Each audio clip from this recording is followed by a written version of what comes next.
प्रणाम। रामचरितमानस के बाल कांड का उसे मैं प्रथम श्लोक कहूँगा, जो बड़ी प्रार्थना और विनय पूर्वक, बड़ी गंभीरता और गहराई से उसका निरूपण किया गया है। रामचरितमानस में वो श्लोक इतना गहन और इतना प्रिय और इतना रहस्यमय है कि इसको समझते समझते बुद्धि प्रज्ञा में बदलने लगती है, हृदय निर्मल होने लगता है और प्रभु की आभा उतरने लगती है। बड़ा प्यारा श्लोक है वो। कहा है, भवानी शंकरो वंदे, भवानी शंकरो वंदे, श्रद्धा विश्वास रूपिणो, याभ्यां विना न पश्यन्ति सिद्धा, याभ्यां विना न पश्यन्ति सिद्धा, स्वान्तस्थमीश्वरम स्वान्तस्थमीश्वरम। बड़ा प्यारा श्लोक है और बड़ी गहन इसकी व्याख्या है। अनेक विद्वानों ने बड़े अपने अपने ढंग से इसकी व्याख्या की है। कहा है, देखो कि भवानी शंकरो वंदे, मैं सबसे प्रथम भवानी और शंकर उनकी वंदना करता हूँ। भवानी शंकरो वंदे किस रूप में? श्रद्धा विश्वास रूपिणो, श्रद्धा रूपी भवानी और विश्वास रूपी शंकर। अब ये समन्वय जो है हमारा हृदय और मस्तिष्क की बात की ओर इशारा करता है। हृदय श्रद्धा स्वरूप है और मस्तिष्क विश्वास स्वरूप है। लेकिन आजकल आधुनिक समय में इतना अदल बदल हो गया, इतना परिवर्तन हो गया है।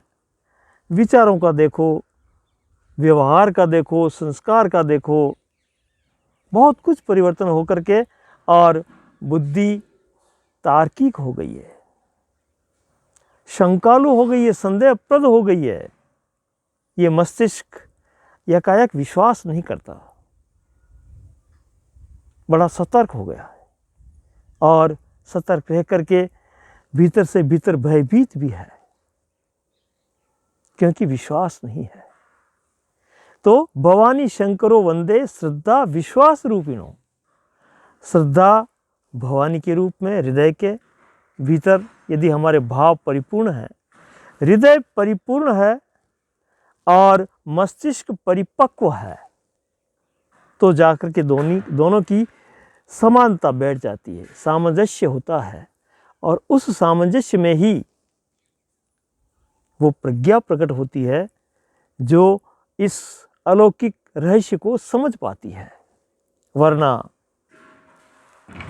अगर विश्वास मस्तिष्क में नहीं है, श्रद्धा हृदय में नहीं है, दोनों का तालमेल नहीं है, तो याभ्याम विना न पश्यन्ति, इनके बिना, इस सुमधुर सामरस्य के बिना, याभ्याम विना न पश्यन्ति सिद्धा।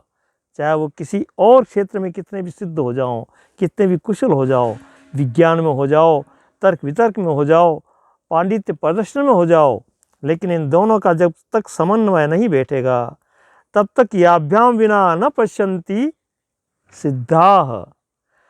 किसको नहीं देख पाता इनके बिना, इन दोनों के तालमेल के बिना? स्वांतस्थम ईश्वरम, स्वांतस्थ, स्वांतः, अपने भीतर अंतः में विराजमान ईश्वर को वो नहीं देख पाता, वो अनुभूत नहीं कर पाता। क्यों? कि दोनों का तालमेल नहीं है। तो कितना सुंदर एक सटीक और बड़ा रहस्यपूर्ण, बड़ी गहनता को लिए हुए और एक अच्छे उपमा और अलंकार के साथ प्रतीक को चुन करके, भवानी और शंकर के महान प्रतीक को चुन करके हृदय और मस्तिष्क की ओर इशारा किया है। मस्तिष्क, ये जो मस्तिष्क है ये तभी मस्त होगा जब हृदय के इश्क में होगा। मस्त इश्क, हाँ, ये मस्त तभी होगा जब हृदय का इश्क, हृदय का प्रेम, हृदय के भाव इसको मिलेंगे, दोनों का समन्वय होगा, दोनों एक साथ होंगे, तो जा कर के वो अंत में बैठे हुए इस ईश्वर के दर्शन कर पाएंगे, उनको अनुभूत कर पाएंगे, आनंदित हो पाएंगे। जय श्री राम।